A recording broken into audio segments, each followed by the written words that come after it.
And so these are times of reflection for us. And Allah subhanahu wa ta'ala has blessed us and favored us that we're witnessing these days. And one of the beauty of the sacred time, the element of sacred time, is that the good deeds, they're multiplied. And the good that you do, the reflections that you do, they have greater weight and greater reward from Allah subhanahu wa ta'ala. Rasul sallallahu alayhi wa sallam, he mentioned, that those who fast on the day of Arafah, Allah subhanahu wa ta'ala wipes away their sins of the year before and the year after. This is nafila fasting, extra fasting. If you're able to, the scholars, they mentioned, you should fast the first 10 days of Dhul Hijjah, and the rewards of it, you can't even imagine. And so there is this understanding that when you enter into a sacred place or sacred time, things are different.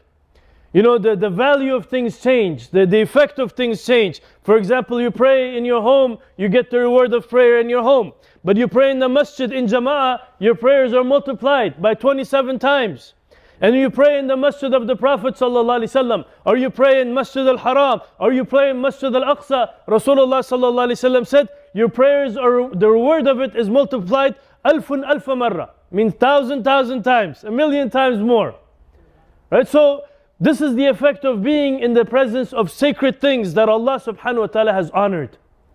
And sacred places, you have to make an effort to go visit. Sacred time comes to you.